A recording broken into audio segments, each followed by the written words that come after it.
Let's do that hockey.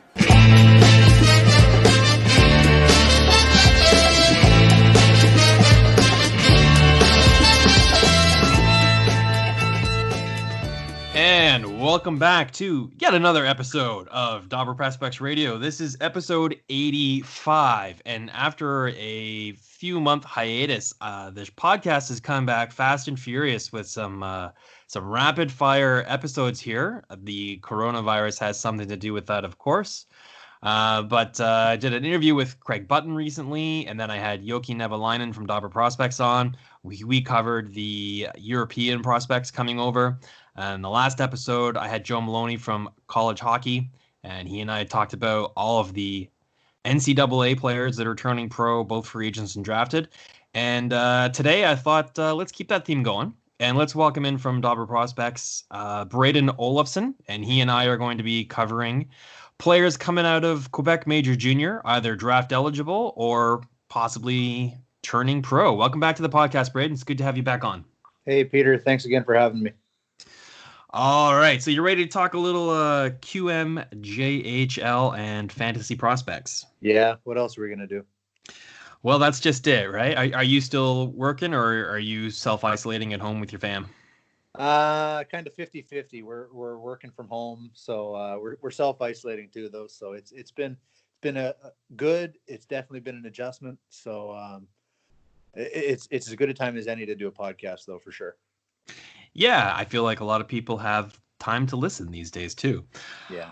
So pitter patter, let's get at her. And I think where I'd like to start is let's start with the drafted players and then go on to the entry draft. How do you feel about that? Yeah, that sounds like good flow. Sounds good to me.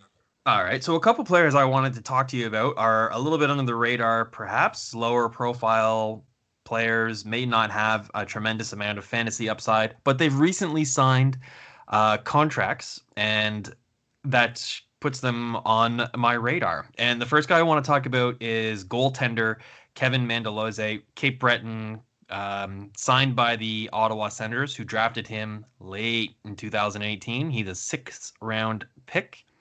I don't know a whole lot about this file, other than he's 19 years old, so he's going to be graduating out of the QMJHL unless he returns for his overage season. But based on the fact that the Sens signed him, I don't think that's a probability. 6'4", 187, and what's the skinny on this kid? Well, Pete, like you say, he's a big guy at 6'4", 187. So he's got that frame that a lot of NHL teams are looking for these days, right? As far as technical abilities go on this profile, he's got a good set of skills for a netminder.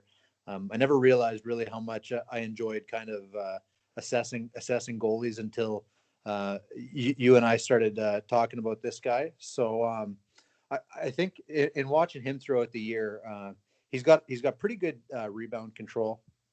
He puts pucks into the corners when he's able to. I guess where he struggles in that regard is when the play gets a little closer to the net. He does a pretty good job of not overcommitting to shooters, but when he does, he's pretty good at recovering.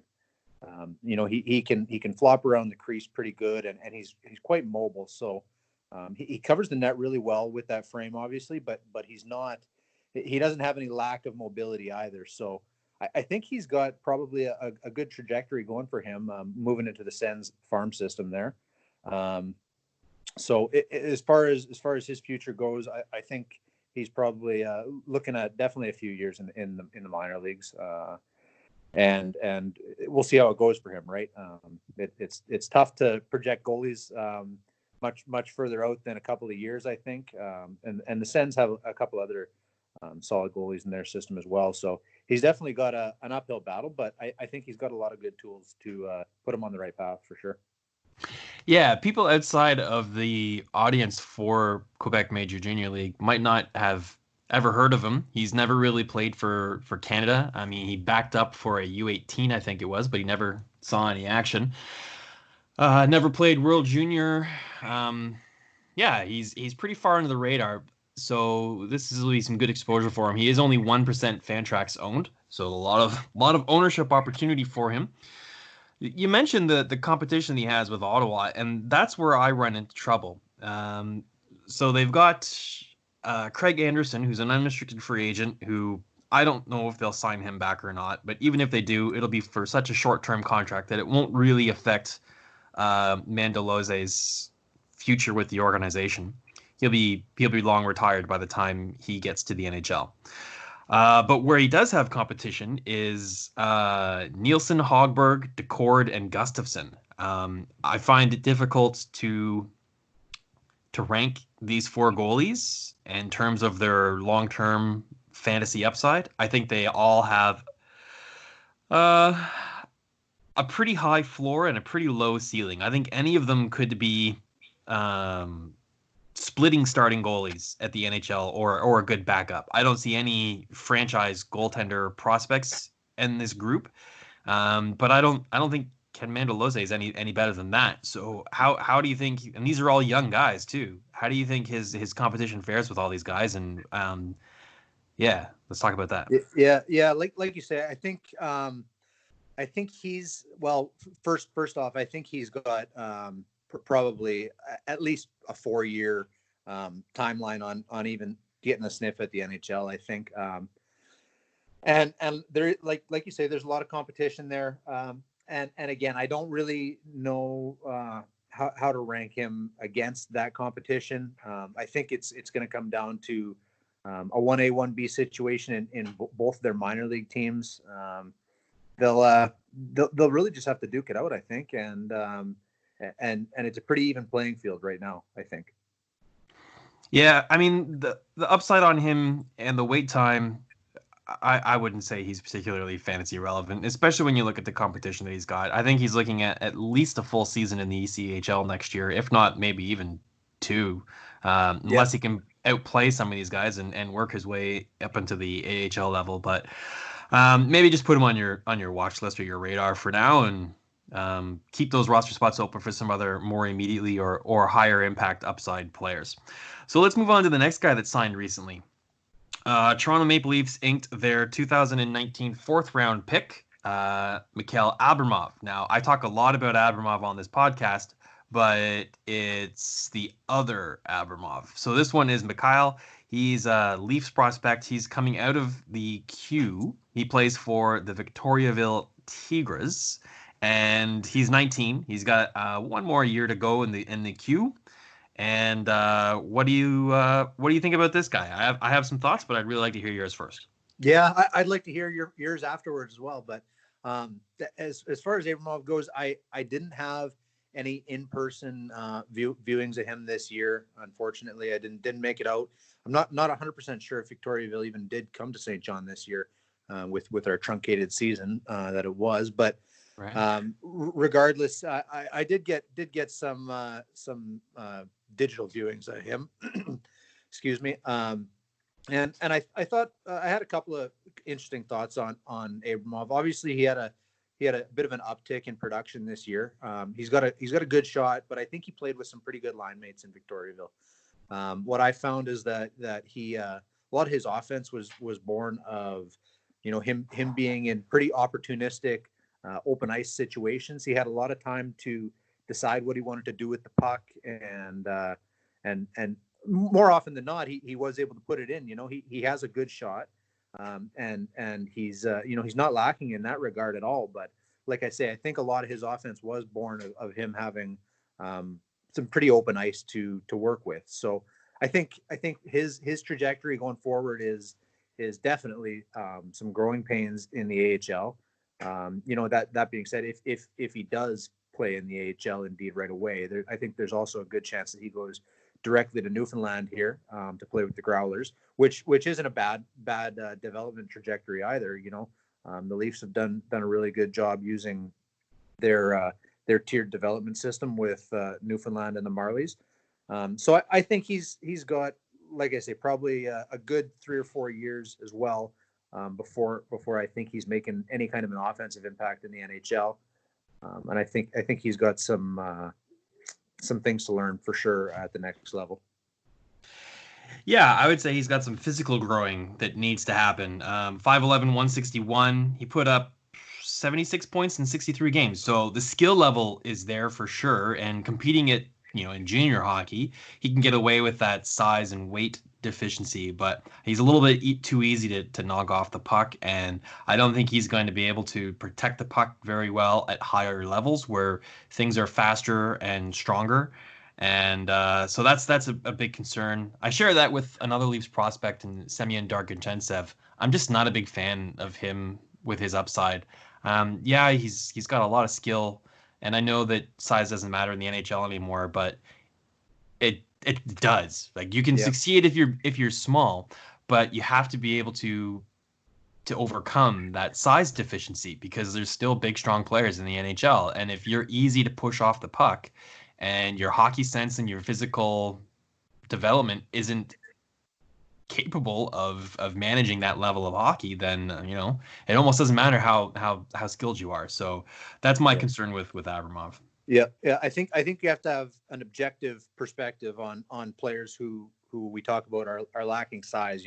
It's easy to make a blanket statement that that size doesn't matter in the NHL, but like I say, I think you have to be objective with what each player does bring to the table, and if they have the assets that can help them to overcome their lack of size or their lack of weight, then perhaps they can have success, definitely. But in a lot of cases, that's a pretty heavy toolbox to lug around for a player who, like you say, is only 160 pounds right now.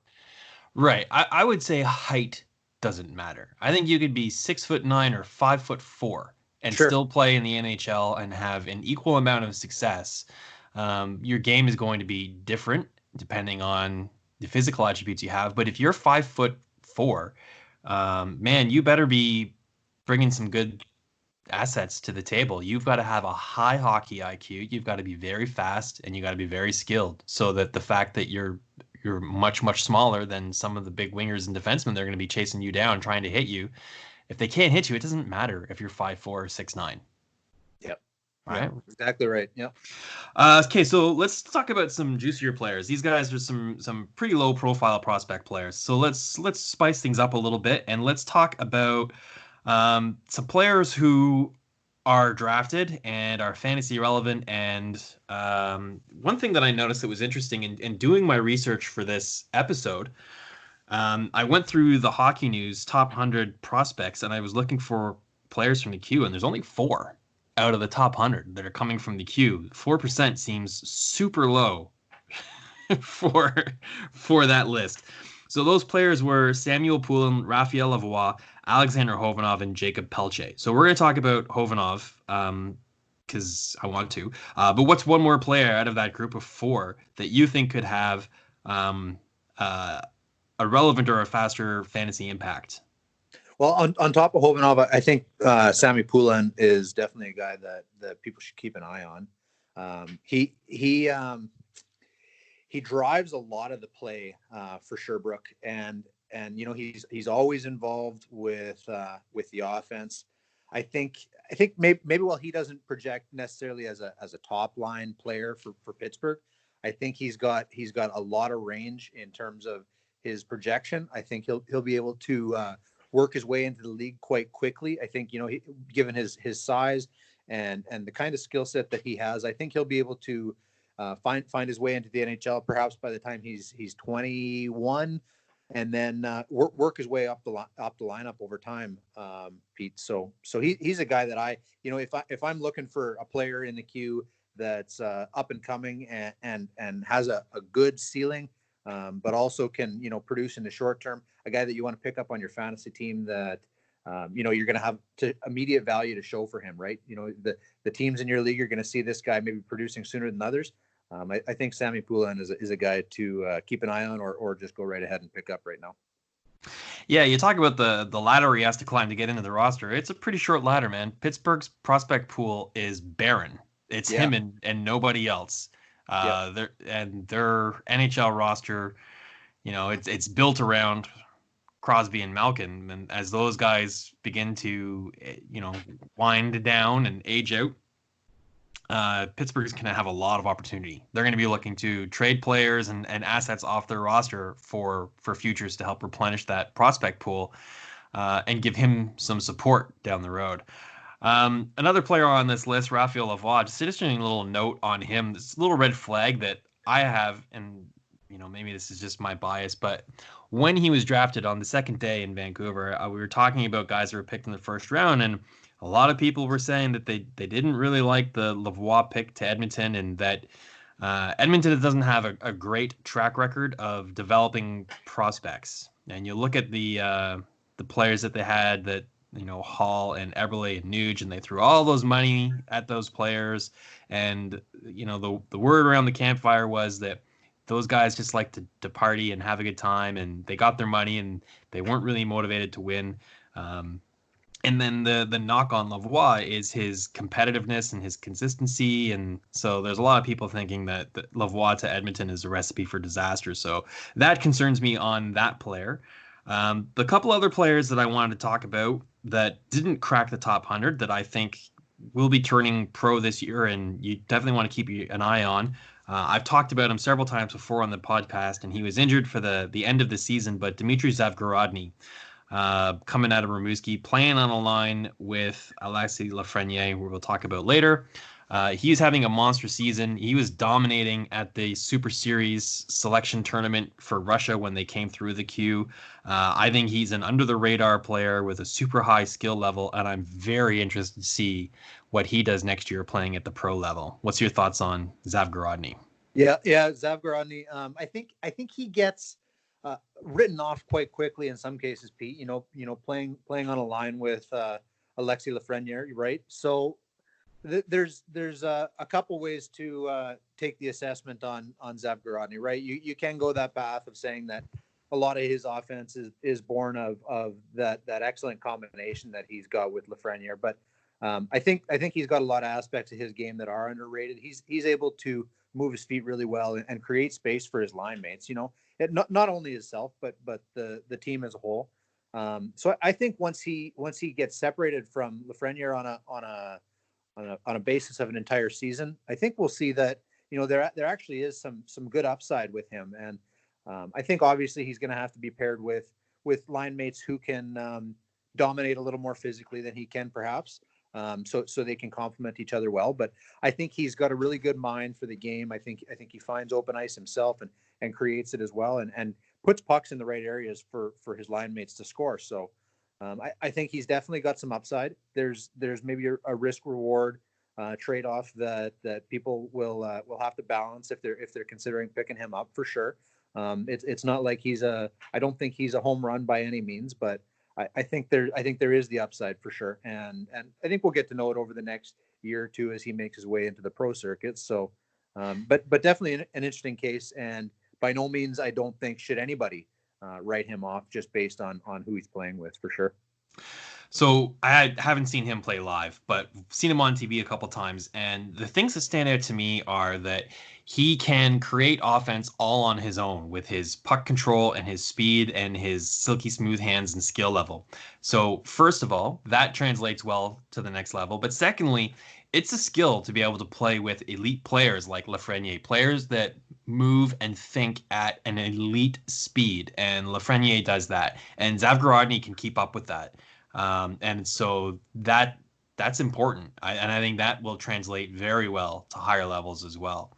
So the only thing that concerns me is his size. He's a little bit on the slight side, 5'9", 174. But I'm as less concerned about that as I am with some of the other players that I talked about. Yeah, I would take Zavgorodny over a good handful of players that we would see go in the range of the draft that he was picked in, which I believe was the 7th round. Calgary's going to have a lot of opportunity to play with him and mold him into the type of player that they want him to be and who they want him to play with. So I think a lot of upside for sure. Yeah, I hope he plays in the AHL this coming season.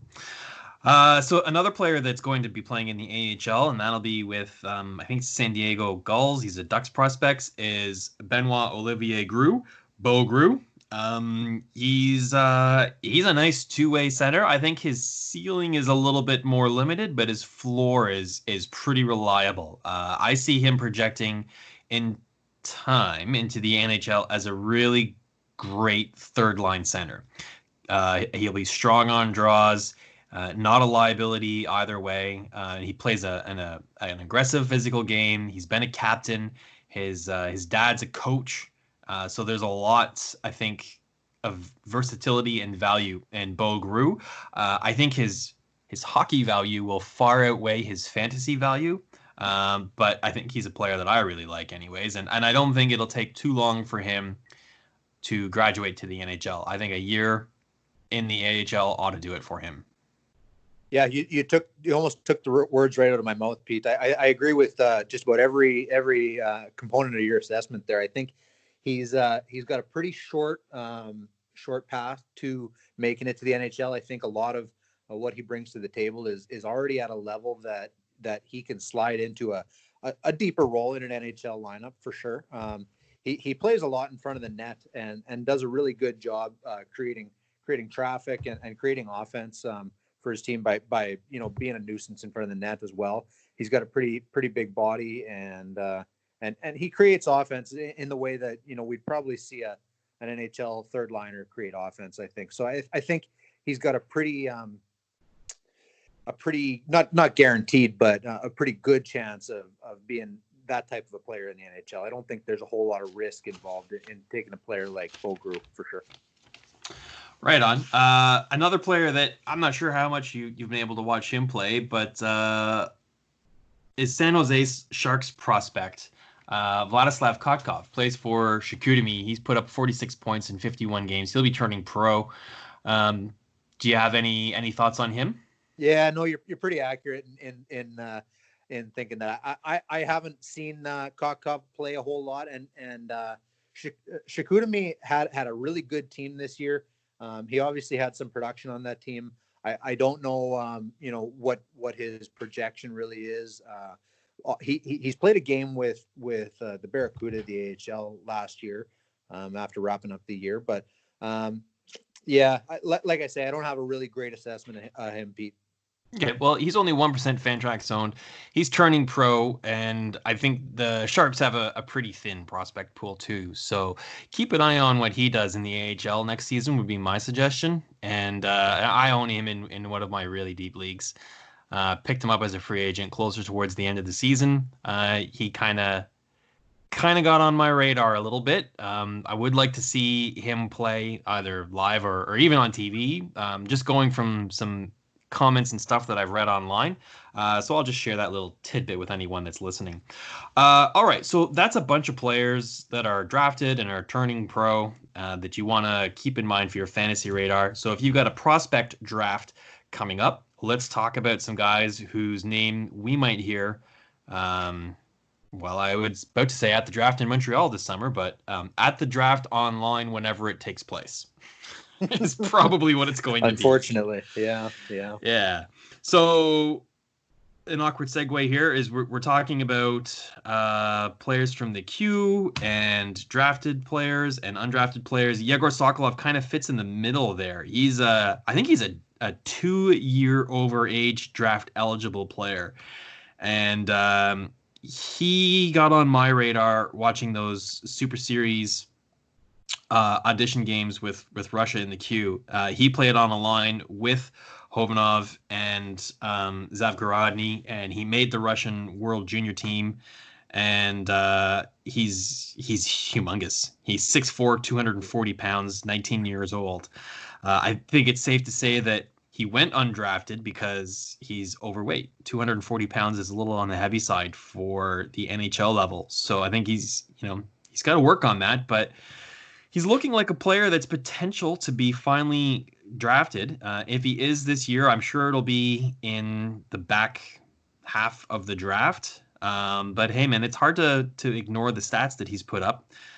52 games, 46 goals, and 46 assists for 92 points. And he looked pretty good for Russia at the World Juniors, too. What's your thoughts on this big Russian kid? Yeah, you hit the nail on the head. The first thing you notice with Sokolov is obviously his size, right? 6'4", 240 somewhere. I think he plays somewhere between that 230, 240 range. But a point on Sokolov that I kind of want to make, Pete, going back to your interview with Craig Button, was that a player who makes enormous jumps year to year, and isn't drafted, on his original eligibility year, is someone you want to kind of take note of and dig into why that is. And over the last year, Sokolov had an increase of what I worked out to 212%. So he went from 0.83 points per game to 1.76 points per game. Massive increase in production in Cape Breton. So there's, some of that can obviously be attributed to his size. I think he played on a good team in Cape Breton, so there was a lot of sharing the puck and a really dominating team in terms of their systems in Cape Breton, and he really capitalized on that. And then, like I say, obviously, I think his size played a major factor. I'm really interested to hear, if he does get drafted this year, hear from the team that selects him and really get to know what they envision as his upside in the NHL or in the minor leagues. He is a really interesting case, like you say. The component of his size combined with outstanding production really this year makes him a really interesting player to look at. But I would be very cautious with Sokolov. He plays kind of a slow game, like you say, maybe overweight. So I think there's a lot of caution to be had around his profile. But potentially there is some upside for sure. I just wouldn't be willing to put my name on for it, I don't think. Yeah, he's got a good shot. He's got good hands, but he's got heavy feet. And if he can't keep the weight down, then that's not going to speed him up.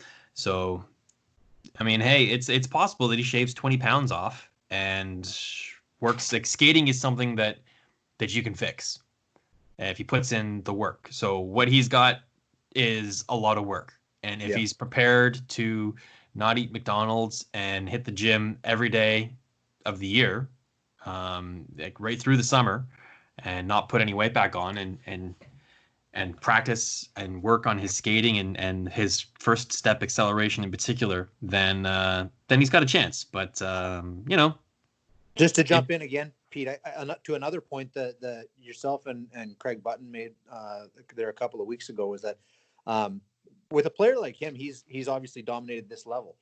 Perhaps the right development path for him is to move right into the ECHL, not be rushed into the AHL even. And I know that's kind of a weird thing to say, but move him into the ECHL and for whichever team that does maybe decide to draft him, let him dominate there. Which I think he can do. I think he can move into the ECHL. There seems to be a pretty broad gap between the East Coast League and the American League, as opposed to what the gap is between the American League and the NHL, I think. So I think he could move into the East Coast League, build some confidence there, get the right attitude, get the right conditioning in place, and then maybe move on. And in that case, if we see kind of a development path like that, perhaps there is some really, really good upside. But I think that'll be a couple of years in the making still. Right. Okay, so let's ramp things up a little bit and let's go right to the top and let's hit on Alexis Lafreniere, center for Rimouski's, going first overall in the draft. In my opinion, he's first overall on pretty much everybody's draft rankings list for two reasons. He dominated in the CHL this year with 112 points. He dominated for Canada at the World Juniors. He showed that he's got an elite level skill set, vision, and he plays a more physical game than I thought at the start of the year. I've been impressed with his physicality and his size. I wasn't sure if that was an asset or a liability, but it turns out to be more of an asset than anything. And I think he's NHL ready. I think he's ready to go into the NHL and produce a 60-point season as a rookie. You've referenced the Button podcast a few episodes ago, and he said that he doesn't think that the NHL is a developmental league, and he sees guys go from the draft into the NHL, and they have like 19-point seasons and 80 games or something to that effect, and they have a development season. Well, that's stunting of their growth, and I don't think that it should be an assured thing that if a player is drafted first overall, that he has to go into the NHL. That seems to be some sort of unwritten rule, but I think it can be very erroneous. And if, Byfuglien ends up going first overall, I sure hope he doesn't play in the NHL right away. But wherever Lafreniere goes, I think his next game is going to be in the NHL as a rookie. Do you kind of have any counterpoint to that, or are you on board with thoughts? All that? Yeah. First of all, I don't think I don't think I'm quite prepared well enough to get into the argument of Lafreniere versus Byfield for first overall. I do, though, however, have a lot of strong feelings about Lafreniere being, like you say, a really elite player. What I saw from him in a couple opportunities that I had to see him play with Rimouski this year, and then on top of that, obviously, we had our World Juniors to get a lot of exposure to him as well. But what I saw in Rimouski is that, granted, at the QMJHL level, Lafreniere has the ability to outwit an entire 5-man system. He as one player has such an exceptionally high hockey IQ that he can carry a puck into an offensive zone, and almost like playing chess, he moves it into a certain position and knows exactly where he's pulling defenders and where he's opening up holes for his line mates, and knows exactly when to distribute the puck and give his team obviously an opportunity to put the puck in the net. And then he's got no trouble doing that all by himself either. He can again create those holes and get to them himself. He's got a great first stride. So when he sucks defenders away, he can escape. He's quite elusive. So he can find his way to the front of the net, the side of the net, and he can put the puck in the net from just about anywhere on the ice as well. So a ton of tools there to love in a player. I've really got no doubts for his future in the NHL. I don't think that's even worth discussing. So, like I say, I think a very, very high hockey IQ, far above what is worth competing in the Q. There's no way whatsoever I think he has any benefit of going back to the Q next year. So I think as opposed to players who've been drafted in the top 2 or top 3 the last couple of years, I think, like you say, I think he'll jump right into the league, and I think he'll have a lot of success. It'll be great to see him paired up with some excellent line mates. Perhaps if he goes to Anaheim, play with Ryan Getzlaf there, I think that would be an awesome combination. But I guess we'll wait and see what the draft lottery holds and what the draft holds, obviously. Right. Well, I think there's little question that he's the top player coming out of the queue at the very least. Yes. So some other players coming out of the queue, you can rank these in a wide variety of different ways. So in no particular order, let's start in your backyard. And someone who I'm really interested in is a defenseman, Jeremie Poirier. He scored 20 goals as a defenseman in a short season, 53 points. I see him in and out of the first round in a couple people's lists. Is he just an offensive defenseman? Does he have some warts defensively? Does he play a physical game? Give us a little bit more complete picture on Mr. Poirier. Yeah, you make a good point there, Pete, is that the next couple players who are ranked coming out of the QMJHL, you probably could rank them in any number of orders. But personally, and I might be biased, I've seen Jeremie Poirier play quite a bit. I think he is the best defenseman who will come out of the queue this year. I know there's a lot of debate definitely between him and Justin Barron. Justin Barron is a good quarterback, I guess is one way to put his style of play. I think he controls the puck really well. He's poised. He doesn't make a ton of mistakes. He distributes the puck well and gets it to the net. But Poirier has something that you don't see in a lot of defensemen.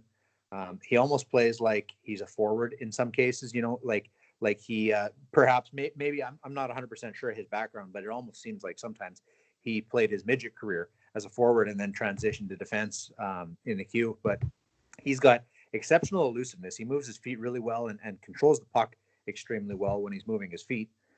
So no trouble in terms of skating or puck handling.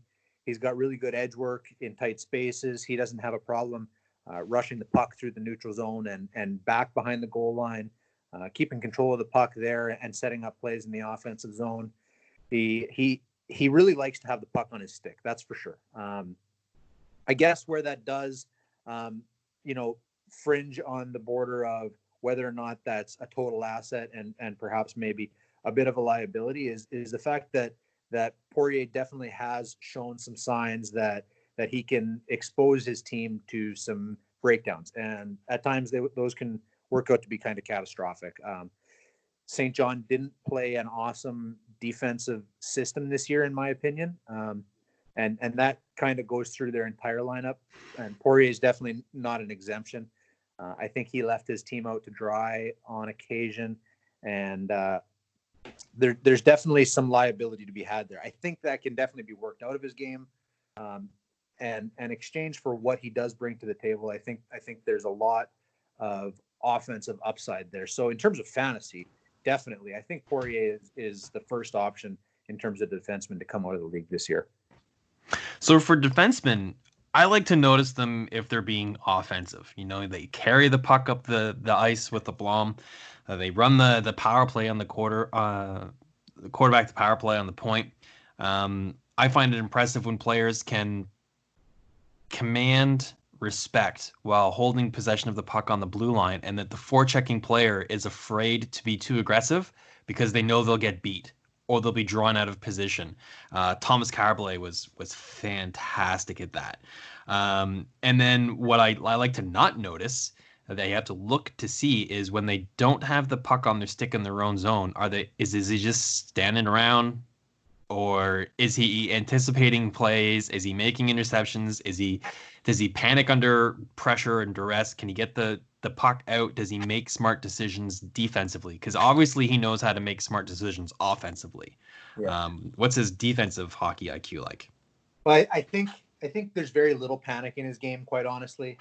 He does a pretty good job of holding his position at the blue line and pinching when it's appropriate. He's got the skill that allows him to do that.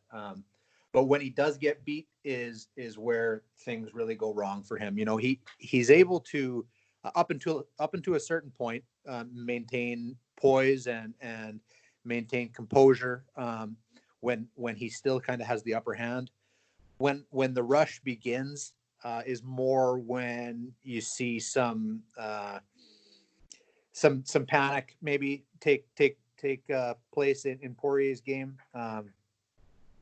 The assignments that he kind of chooses to pursue when the opposition is rushing their zone is questionable in some cases. He played a lot with another player that maybe we'll talk about later, is William Villeneuve, and they kind of I don't think they complemented each other very well. They're both pretty offensive defensemen, and they hung each other out to dry a lot. I think a lot of the time I really grew to not like Villeneuve's defensive game a lot, and I think I put a lot of the weight of their breakdowns on Villeneuve, but I think Poirier does share almost an equal weight to that.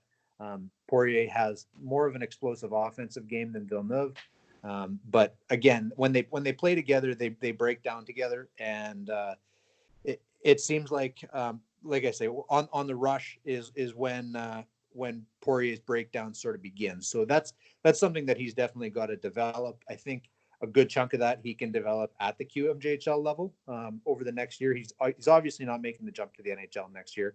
So it's something that, you know, when he's out of his draft year, I think he will be able to focus a little more on his defense. And I think whatever team chooses him in the draft will, be able to come to St. John and say, well, we're not so much worried about Jeremie's offense this year. We really want him to focus on his defensive game. You know, we really want to see what he's got in terms of protecting his own zone and preventing those defensive breakdowns.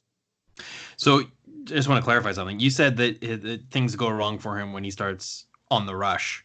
Does that, you mean like defending on the rush, or? Exactly. Defending the rush. Not on the offensive rush. On the offensive rush, you know, he can drive the play, no problem. He doesn't even need forwards. Yeah, that can lead to problems too, though. If, you know, he's carrying the puck too long and skating it into a dead play deep in the offensive zone, and then if no one's covering for him, that can lead to problems. Or if he's jumping in the rush when he shouldn't. You make a good. They don't have a solid enough possession. Okay, and you talked a little bit about his partner William Villeneuve, who I wanted to touch on as well. He actually slightly outscored Poirier, 58 points versus 53. He had a lot more assists than goals. So is he? He's obviously less of a shooter, less joining on the rush, and more of a breakout pass and playmaker sort of offensive defenseman. Yeah, I don't even know that I would say he's less of a shooter. I think Villeneuve makes most of his offensive contributions from the blue line. I think he gets a lot of those assists off of net front tips and that sort of thing. He does command a little bit more respect on the power play, especially than Poirier does, at least from the blue line. Poirier is able to bring the puck into the offensive zone and play with a little bit more below the hash marks, where Villeneuve doesn't get quite as aggressive in that regard. He like I say, he plays a little bit more from the blue line. Where I really struggle with Villeneuve's game is on the defensive side, and I kind of alluded to that when we were talking about Poirier, but I really think he selects his defensive assignments poorly. When they're defending against the rush, whether it's Villeneuve with Poirier or Villeneuve with the Roche, either combination or any combination for that matter, I think Villeneuve leaves his goalies out to dry, and it's probably something that can be learned. He does have a really good set of tools, and I've heard from other people, that perhaps maybe when he came into the Q, that his assignments or his path of development, rather, as a 16-year-old, was part of the reason why he didn't develop quite so well. He was kind of thrown to the wolves, so to speak, I guess, when he came in as a 16-year-old, and maybe he's just trying to compensate for his lack of offense, or rather his lack of offense as a 16-year-old, by making some questionable plays defensively this year. So, all right, good stuff.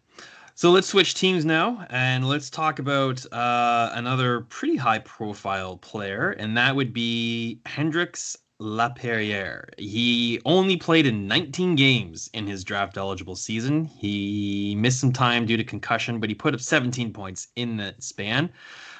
He was dominant for Canada at, I think it was the Hlinka.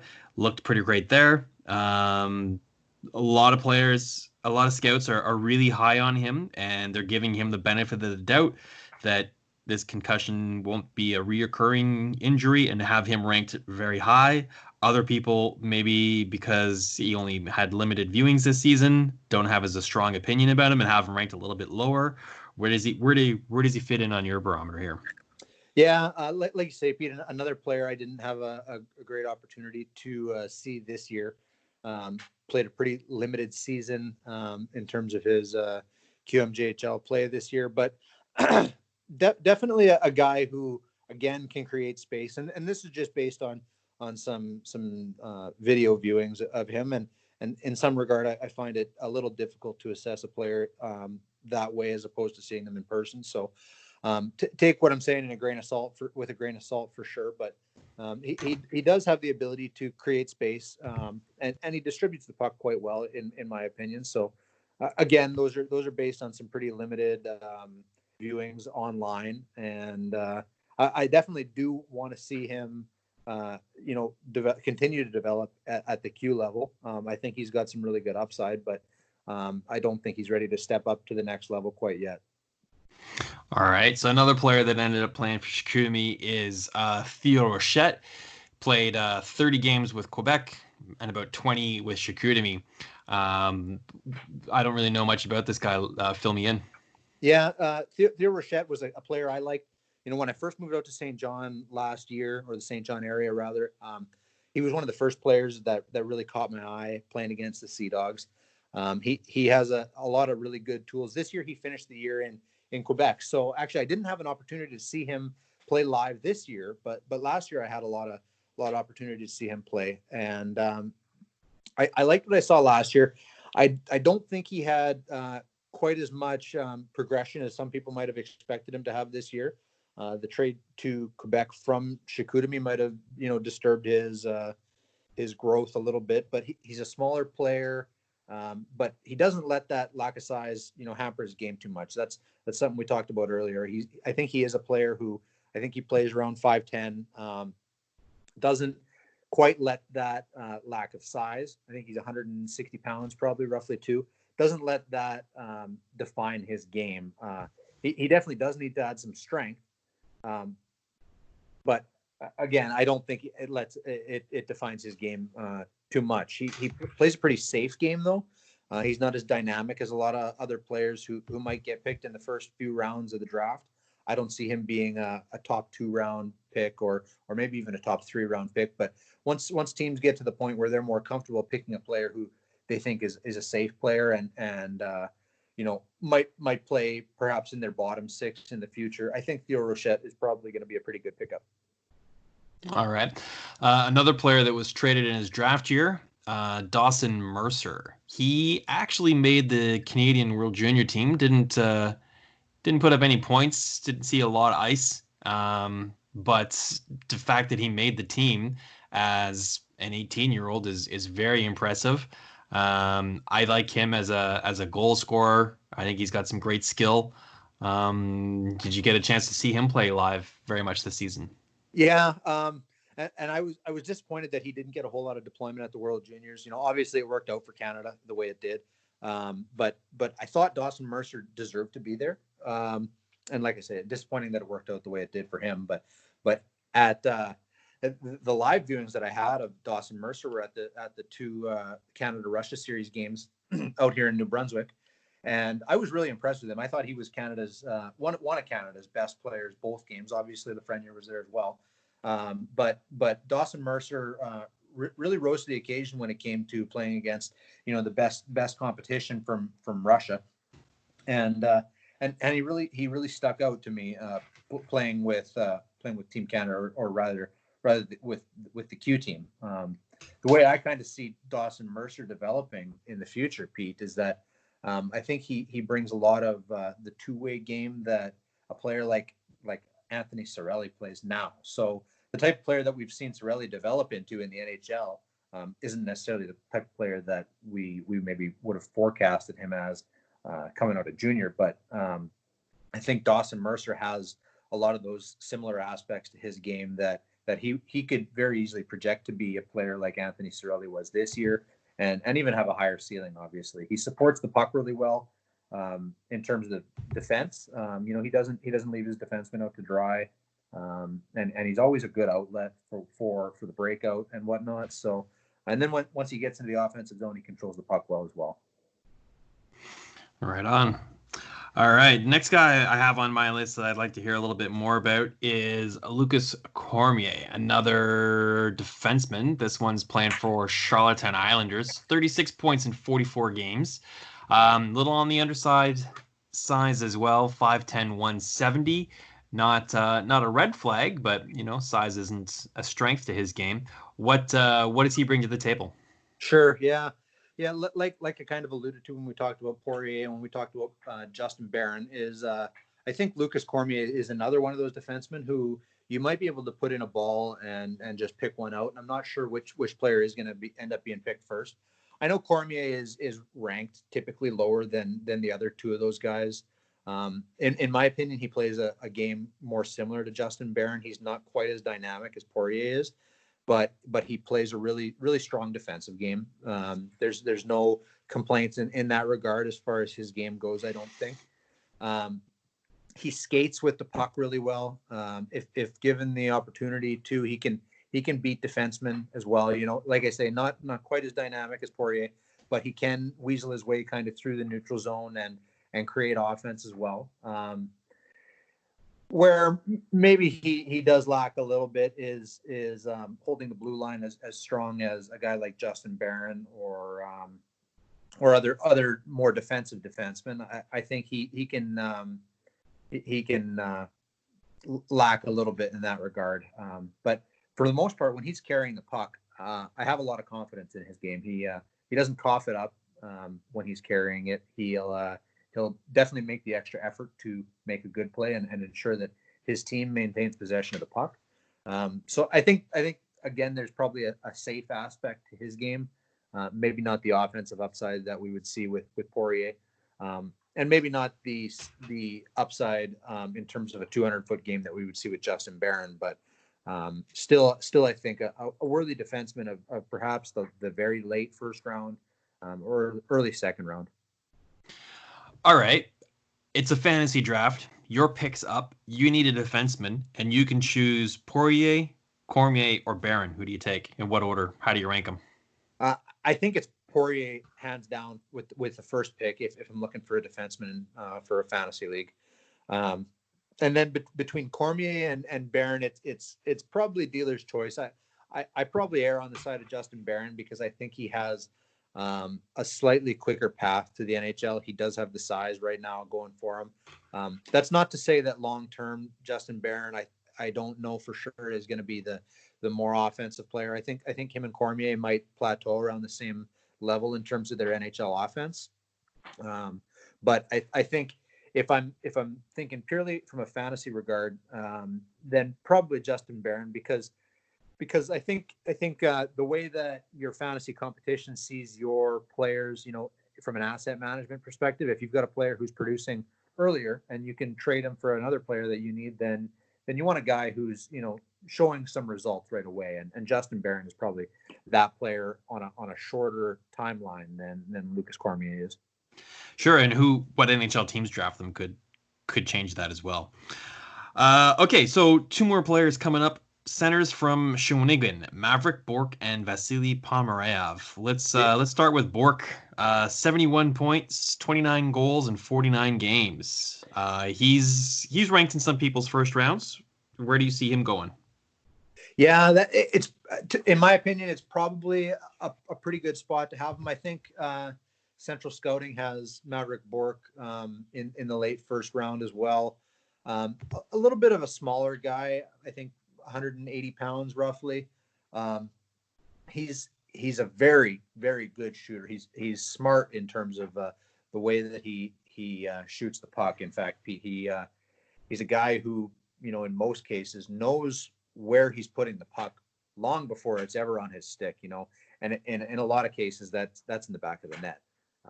He knows where on the net he's shooting it. He's able to pick goalies apart quite effortlessly, in my opinion. Where I have some questions in Bourque's game is when he begins to carry the puck. And this might sound goofy, but the longer he carries the puck, the less confidence I have in how the play is going to end up. And what I mean by that is that when he carries the puck for longer stretches of time, he seems to develop a little bit of tunnel vision. Whereas, like I say, if he's able to get the puck, if he knows where he's going with the puck right away, it usually turns out really well for Shawinigan. But if he holds onto the puck, he gets that tunnel vision, he can kind of work himself into some holes in the offensive zone, turn the puck over and whatnot. So he has some questions on his offensive side, but really a high level sniper. He's got that tool that NHL level snipers have in terms of knowing where the puck's going before it's on his stick. In terms of his skating, he doesn't blow me away. He's not the fastest player on the ice. And nor does he have the best, first stride, length of his stride, that kind of thing. But like you say, that's something that probably can be worked on. Where he makes up for it is kind of with his determination. I think he works hard for pucks, and he develops himself in some sense. I find this year compared to last year, and this is again going off of some video references. I did see Maverick Bourque play live this year, but in terms of how he's progressed his game, I think he takes a little bit more risks. Or challenges himself a little bit more in terms of where he's shooting the puck from or how he's trying to score, and he has the skills to be able to make those plays. So I think there's a lot of growth to be had in his game, and the late first round, perhaps mid first round, wouldn't be a terrible spot, I don't think, for him. And moving on to the next player that you're talking about is Vasily Pomerov. I think I'm saying his last name right-ish, Pomerov. Don't ask me. Anyways, I think the two of them, I want to say there's a bit of a gap in the way that they've been ranked.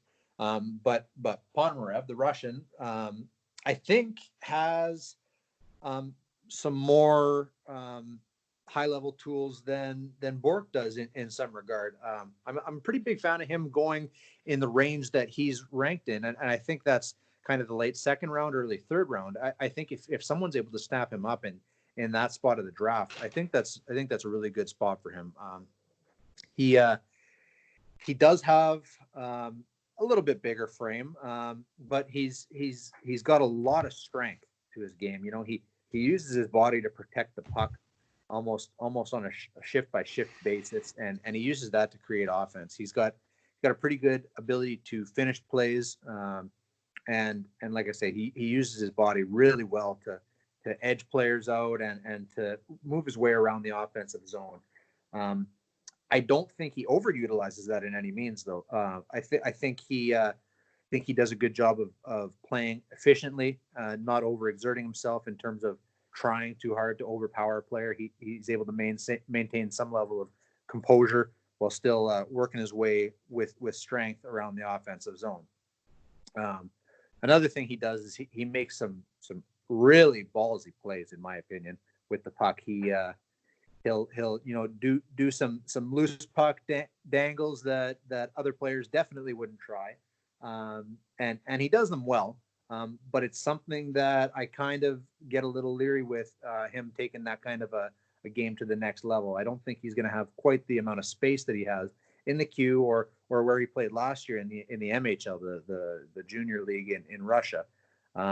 I don't know if he's going to have quite as much forgiveness in terms of making those plays at the next level.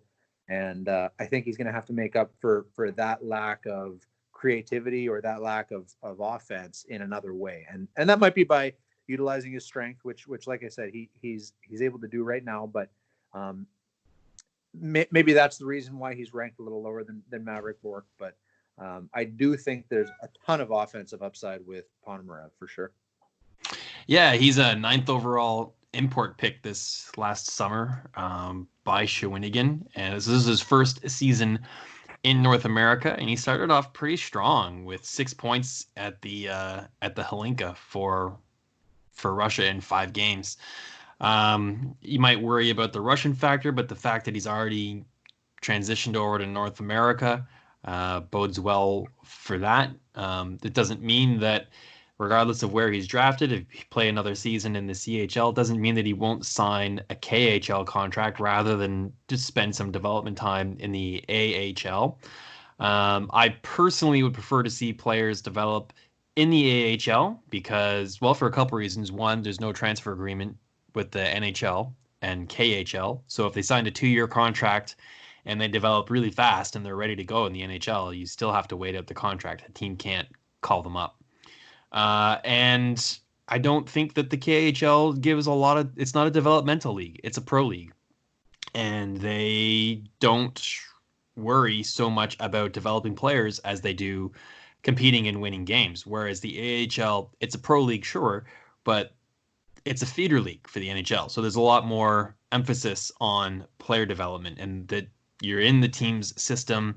You're working with the player development coaches, and I think it's a faster track to the NHL for players to play in North America if their goal is the NHL. So we'll see where he plays, where he's drafted, and how this all works out for him.